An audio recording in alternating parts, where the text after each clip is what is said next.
Dalam sebuah kitab, Al-Habib Ali bin Abdul Rahman Al-Jufri, beliau bercerita tentang sebuah kisah di dalam Al-Quran. Di dalam surat Yusuf ia bercerita, ketahuilah, jika seseorang mencintai orang lain, maka ia akan menyebut namanya. Seseorang jika mencintai seseorang yang lainnya, ia akan meniru gayanya.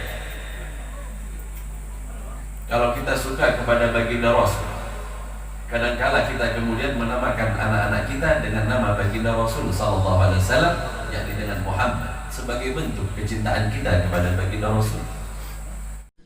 Assalamualaikum warahmatullah.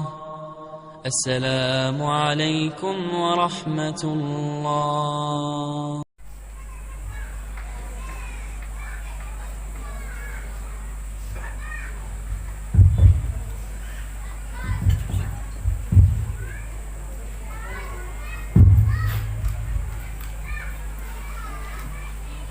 Bismillahirrahmanirrahim.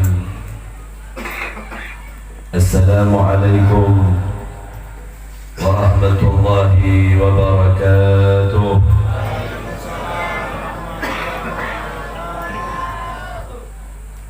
Alhamdulillah, alhamdulillahilladzi ahsana tadbira al-kainat وخلق الأراضين والسماوات وأنزل الماء من المعصرات وأنشأ هبا والنبات وقدر الأرزاق والأقوات وأثاب على أعمال الصالحات ونصلي ونسلم على سيدنا محمد للمعجزات الظاهرات التي حصل من نوره وجود الكائنات وعلى آله وأصحابه إلى يوم الميقات. أما بعد، أيها المحترمون، para alim ulama, para habaib, para kiai, para masyayikh, wabil khusus sahibul bait al-ustaz Mas'udi Samsuddin, semoga Allah subhanahu wa ta'ala panjangkan umur beliau, semoga Allah subhanahu wa ta'ala berikan kesehatan kepada beliau sehingga bisa membimbing kita untuk kemudian kembali kepada Allah dan kepada baginda Rasul sallallahu alaihi wasallam. Segenap para asatidzah, para tokoh masyarakat, hadirin hadirat, ikhwan akhwat yang dimuliakan oleh Allah, sebuah nikmat yang Allah subhanahu wa ta'ala berikan kepada kita di malam ini, ketika lisan kita dengan mudah bersalawat kepada kekasih Allah, kepada baginda Rasul sallallahu alaihi wasallam. Bukan kehendak kita, bukan keinginan kita, akan tetapi ketentuan Allah lah yang kemudian membuat lisan bergerak dan kemudian menyebut nama baginda Rasul, bersalawat kepada baginda Rasul sallallahu alaihi wasallam. Allah subhanahu wa ta'ala yang memiliki keinginan dan kehendak sehingganya kita dimudahkan untuk melakukan setiap kebaikan. Itu sebab jika kemudian suatu ketika kita mudah di dalam melakukan sebuah ibadah, janganlah tertipu oleh bisikan-bisikan iblis, akan tetapi memintalah perlindungan kepada Allah agar senantiasa kita ditetapkan dan diistiqamahkan untuk melakukan kebaikan. Allah yang menggerakkan segalanya, Allah yang kemudian mengilhamkan kepada kita agar senantiasa melakukan kebaikan demi kebaikan. Hadirin yang dimuliakan oleh Allah, di malam ini sebenarnya saya baru baca juga pengajian umum dan Maulidul Rasul sallallahu alaihi wasallam, Maulidul Nabi Muhammad sallallahu alaihi wasallam.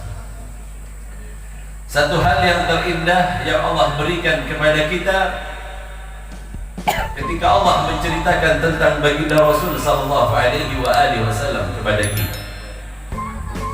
Bahkan di dalam sebuah ayat Al-Qur'an, ketika datang beberapa orang sahabat kepada baginda Rasul dan mereka kemudian berkata, "Ya Rasulullah, sesungguhnya kami mencintai Allah." Baginda Rasul sallallahu alaihi wasallam didatangi oleh para sahabat dan mereka berkata demikian kepada baginda Rasul. Mereka berkata mencintai Allah, maka turunlah ayat dari Allah Subhanahu wa taala yang kemudian setiap kita seringkali mendengarnya. Qul in kuntum tuhibbunallah fattabi'uni yuhibbukumullah. Qul in kuntum tuhibbunallah, jika benar kalian mencintai Allah, fattabi'uni yuhibbukumullah, ikutilah aku, kata baginda Rasul, maka Allah akan mencintai kalian. Tidak mudah meraih cinta Allah, akan tetapi tak kala Allah ceritakan namanya kepada kita di dalam Al-Quran, ada sesuatu yang hendak kita sebutkan. Untuk Allah cerita namanya, sehingganya kita tahu untuk memanggil nama Allah Subhanahu wa ta'ala. Kadang-kala ada sesuatu yang bisa kita cintai, namun kita tak mengenal namanya. Bisakah seseorang kemudian mencintai seseorang yang lain, tetapi ia tak mengenal namanya? Kira-kira yang mau diingat apanya?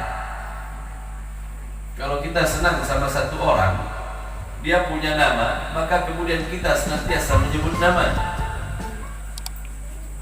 Adakah seseorang yang kemudian mencintai seseorang yang lain tanpa mengetahui namanya? Ada di dalam Al-Quran, ada ceritanya. Dalam sebuah kitab, Al-Habib Ali bin Abdul Rahman Al-Jufri, beliau bercerita tentang sebuah kisah di dalam Al-Quran, di dalam surat Yusuf. Ia bercerita, ketahuilah, jika seseorang mencintai orang lain, maka ia akan menyebut namanya. Seseorang jika mencintai seseorang yang lainnya, ia akan meniru gaya. Kalau kita suka kepada baginda Rasul, kadangkala kita kemudian menamakan anak-anak kita dengan nama baginda Rasul sallallahu alaihi wasallam, yakni dengan Muhammad, sebagai bentuk kecintaan kita kepada baginda Rasul. Adakah orang yang kemudian ia mencintai sesuatu, akan tetapi ia tidak menunjukkan kecintaannya kepada sesuatu yang ia cintai? Na'udzubillah wal iyadzubillah, tidak terbukti cintanya. Sebuah contoh di dalam Al-Quran yang diceritakan oleh Habib Ali bin Abdul Rahman Al-Jufri adalah seseorang yang mencintai seseorang tanpa mengetahui namanya. Kisah ini konon terjadi di negeri yang gak begitu jauh dari kota Mesir. Seorang wanita yang bernama Zulaikha, ketika usianya sampai pada usia 18 tahun, ia adalah seorang wanita yang cantik jelita. Anak perempuan ketika berusia 18 tahun, ia berada di usia yang luar biasa. Manja, senyumnya yang indah, sehingga menjadi buah bibir di antara masyarakat tentang kecantikan. Tersebarlah kecantikan Zulaikha di negeri sekitar negeri Mesir, sehingga hampir setiap mereka, orang-orang yang mendengar tentang kecantikannya, datang untuk melamar Zulaikha. Satu persatu saudagar-saudagar kaya datang untuk melamarnya. Setiap mereka, putra-putra raja datang, kemudian datang untuk mendekatinya dan melamarnya. Hampir setiap mereka, orang yang memiliki kedudukan, kemuliaan dan harta, datang untuk melamar Zulaikha. Namun sayangnya tak satu pun di antara mereka yang diterima oleh Zulaikha. datang seorang pangeran kaya raya dan membawa harta yang luar biasa banyaknya, hendak melamar Zulaikha, namun kemudian Zulaikha menolak begitu saja. Seolah-olah tak ada satupun di antara mereka yang berbekas di dalam hati Zulaikha. Itu sebab kadang sang ayah bertanya kepada dia, "Wahai Zulaikha, tak adakah satu pemuda-pemuda tampan, pangeran-pangeran yang memiliki kedudukan yang tinggi, bangsawan-bangsawan yang memiliki harta yang banyak, yang kemudian berkenan di dalam hatimu?" Zulaikha berkata, "Tak satu pun di antara mereka yang berbekas di dalam hatiku, wahai ayah." Sejak saat itu, sang ayah mulai pesimis. Jika ada orang yang melamar, Zulaikha seolah-olah tak mau melihat sedikit pun kepada orang yang melamar. Sampai suatu ketika, tiba-tiba ada perubahan kepada Zulaikha. Yang tadinya lincah, yang tadinya sumringah, suka senyum, yang tadinya bermanja ria kepada abahnya, tiba-tiba menjadi pendiam dan banyak melamar.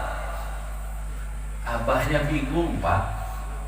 Kita kalau punya anak putri yang tadinya ceria, yang tadinya bermanja kepada kita, tiba-tiba hanya mengurung diri di dalam kamarnya, seorang ayah pastilah risau dan bertanya-tanya tentang apa yang terjadi kepadanya. Itu yang terjadi kepada ayah dari Zulaikha. Ketika ia tak mau keluar dari kamarnya dan tak lagi nampak kemanjaannya, dan ia tak lagi nampak senyum di bibir, curiga sang ayah. Jangan-jangan karena sering banyak menolak orang-orang yang melamarnya, ada satu yang gak terima kepada itu, kemudian mencoba membacai mantra kepada. Khawatir sang ayah. Khawatir sang ayah. Ada orang yang tak suka kemudian mendatangi seorang ahli sehingga membuat Zulaikha hilang kemanjaan. Khawatir sang ayah. Suatu ketika datanglah sang ayah dan berkata, "Apa yang membuatmu seperti ini, wahai Zulaikha?" Zulaikha hanya terdiam saja dan menunduk malu di hadapan sang ayah tanpa berkata apa. Ia tak membuka rahasianya. Ia tak membuka apa yang terjadi kepada ayahnya. Namun ia bertutur kata kepada seorang inang. Inang adalah orang yang mengasuh. Suatu ketika duduklah berdua dan berceritalah Zulaikha kepada pengasuh. "Wahai inang, beberapa hari yang lalu aku bermimpi di dalam mimpi melihat seraut wajah yang tampan, tak ada cacat pada diri, tak ada cacat pada dirinya, sempurna, seolah-olah Allah memerlukan waktu untuk mengukir wajah. Ganteng luar biasa yang dilihat di dalam mimpi. Kalau melihat wajah yang di dalam mimpi yang dilihat oleh Zulaikha, kayaknya di antara bapak-bapak ini nggak ada, Pak. Kita ini cetakan paling cepat. Tahu cetakan paling cepat? Jika wajah yang dilihat oleh Zulaikha di dalam mimpi, seolah-olah Allah perlu waktu untuk mengukir. Kita nih, Pak, kalau ngaca ada aja yang kurang sama kita. Ya Allah, seandainya alis saya tebal dikit, yang satu ngaca lagi, ya Allah, hidung kurang mancung sedikit aja. Ada aja kekurangan pada diri kita. Tetapi Zulaikha bercerita, "Wahai inang, semalam beberapa malam yang lalu aku bermimpi melihat seraut wajah yang sempurna, seolah-olah tak ada kekurangan pada diri. Sejak melihatnya, hatiku bergetar dan aku mencintai. Itulah yang membuat aku tak mampu berbicara kepada ayah. Itulah yang membuat kemudian hilang keceriaan. Itulah yang kemudian membuat aku malas untuk berbicara, dan yang ada dan menari-nari di dalam pikiranku adalah laki-laki yang aku lihat di dalam mimpi." Kata inang, "Adakah ia meninggalkan sebuah nama kepadamu untuk disebut, agar kemudian hatimu menjadi tenang?" Kata Zulaikha, "Aku hanya mengingat raut wajahnya dan tak tahu hendak menyebut siapa namanya." Zulaikha mencintai seraut wajah tetapi tak tahu namanya. Kita masih enak, Pak, ketika baginda Rasul ceritakan oleh Allah dan sampai ceritanya kepada kita, walaupun tak pernah melihat wajah baginda Rasul, namun kita ada yang mau kita sebut dari nama baginda Rasul sallallahu alaihi wasallam. Bahkan di antara kita bersolawat kepada baginda Rasul saat disebut namanya. Allah menyisakan nama agar kita bisa menyebutnya sebagai bukti bahwa kita mencintai baginda Rasul sallallahu alaihi wasallam. Si Inang juga bingung. Seperti apa aku akan bercerita nantinya? Bagaimana aku akan memberikan solusi kepadamu jika engkau tak mengenalnya? Mungkinkah ada wajah yang seperti yang engkau maksud, yang pernah engkau lihat di negeri ini? Belum ada. Itu sebab si Inang pun tak tahu wajah seperti apa dan tak tahu bagaimana menyebutnya. Zulaiha hanya mengingat namanya saja dan berharap suatu ketika ia bermimpi untuk kedua kalinya dan ia ingin bertanya kepada laki-laki di dalam mimpinya tadi, siapa namanya? Lewat waktu beberapa hari, kembali Zulaiha bermimpi, wajah yang tampan ini datang lagi. Dalam hati ingin bertanya siapa namanya. Tiba-tiba laki-laki ini berkata, perjanjian kita, pertemuan kita nantinya Allah tentukan di negeri Mesir. Sejak mendengar nama Mesir, bergetarlah hati. Saat itu yang ada di dalam benaknya, saat itu yang terngiang di dalam hatinya adalah sebutan Mesir, Mesir, Mesir. Nama daerah, Pak, bukan nama orang. Ingat, jika menyebut nama sesuatu kadang bergetar hati kita. Jika di kota yang kita ceritakan tadi ada sebuah kenangan. Kalau saya sebut kota Madinah, apa yang ada pada benak kita? Baginda Rasul sallallahu alaihi wasallam. Kalau orang tak pernah sampai ke kota Madinah, menyebut nama Madinah saja, yang ada di benak kita adalah baginda Rasul. Bagi mereka yang pernah berziarah ke sana, pastilah yang dibayangkan adalah kuburan baginda Rasul sallallahu alaihi wasallam. Hebatnya cinta Allah letakkan di dalam nama. Sebab Allah ceritakan nama agar kemudian tumbuh rasa cinta di dalam hati kita. Berceritalah ia kembali kepada inangnya, wahai Inang, aku kembali bermimpi tentangnya, dan ia bercerita tentang negeri Mesir. Berbunga-bunga hati yang tadinya senyumnya tak ada, kembali merekah senyum. Manjanya kepada ayahnya kembali terlihat.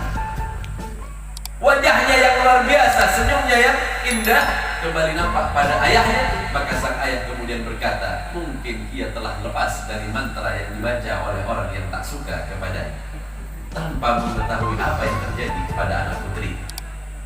Pak, saya cerita ini bukan novel, Pak, ya. Nanti disangka ini cerita-cerita biasa. Ini cerita Al-Quran yang banyak diceritakan di dalam riwayat. Nanti Bapak bisa cek, ibu-ibu bisa lihat di dalam kitab Qisasul Anbiya, panjang lebar dibahas oleh para ulama di dalam kitab ini. Mendengar nama Mesir ini, berbunga-bunga hati Zulaiha. Itu sebab tak lama kemudian datang seorang utusan dari negeri Mesir melamar Zulaiha. Bersamaan setelah tadi malam dia bermimpi. Tanpa panjang lebar, Zulaiha kemudian berkata kepada ayahnya, terimalah wahai ayahku, karena sesungguhnya aku memang menginginkan daerah itu. Diterima oleh ayahnya tanpa harus melihat siapa yang melamarnya. Utusan tadi melamar Zulaiha dengan berapa saja yang diinginkan oleh Zulaiha. Konon di dalam riwayat itu membawa emas seberat dari tubuh Zulaiha. Di dalam riwayat yang lain adalah perhiasan yang tak terhitung harganya saking banyak. Kalau lamaran di sini berapa paling banyak, Pak? Paling 10 juta, 20 juta. Wah, kemahalan, Ben. Di sini paling cuman 200.000 aja. Ini kalau 200.000 semuanya mau kawin semua di sini, Pak. Itu sebab begitu dilamar, datang utusan dari Mesir mendengar nama orang Mesir yang melamarnya. Tanpa panjang lebar, ia pun diboyong. Zulaiha dibawa oleh utusan ini dan diserahkan lamarannya. Maka dibawalah Zulaiha ke negeri Mesir tanpa mengetahui siapa yang memintanya, karena yang ada di dalam benak Zulaiha adalah orang yang berada di dalam mimpi. Sepanjang perjalanan menuju negeri Mesir, Zulaiha melihat ke kanan dan ke kiri. indah negeri Mesir. Namun yang terbayang kepada dirinya adalah pertemuan dengan laki-laki yang berada di dalam mimpi. Ketika sampai di rumah orang yang meminang, orang yang melamarnya, Zulaikha berharap pertama kali yang ia lihat adalah laki-laki yang berada di dalam mimpi. Namun sayang di saya, ketika ia melihat laki-laki yang melamarnya, kecewalah Zulaikha, karena bukan yang di dalam mimpi, Pak. Melihat wajah sedih dari Zulaikha, laki-laki yang melamar ini bertanya, mengapa aku lihat kesedihan pada wajah? Emang wajah itu kalau sedih bisa kelihatan? Iya, Pak. Lihat aja kalau orang sering ngadep ke bawah, Pak, banyak hutang, Pak. Kalau senang ngerokok, rokoknya dihempaskan ke atas, banyak uang, Pak. Cepat-cepat pinjamin. Hadirin yang dimuliakan oleh Allah. Kecewa Zulaikha, pada wajahnya nampak kesedihan. Sehingganya bertanyalah laki-laki yang melamar, mengapa aku lihat wajahmu penuh dengan kekecewaan, seolah-olah engkau sedang bersedih, apa yang menimpa? Kata Zulaikha, jauh panggang dari aku. Paham maksudnya? Apa yang kuharapkan tak ada pada diri. Apa maksud? Apakah engkau tak berkenan atau kurang lamaran yang aku berikan kepadamu? Tidak. Yang kuharapkan adalah seorang laki-laki yang melamarku sebagaimana yang telah kulihat di dalam mimpi. Tetapi jauh berbeda, lain merek antara langit dan sumur. Kalau yang ini, Pak, tambahan saya, Pak, lah. Ini di kitab nggak ada nih cerita ini. Lalu mengapa engkau? Aku akan kembalikan engkau ke negeri.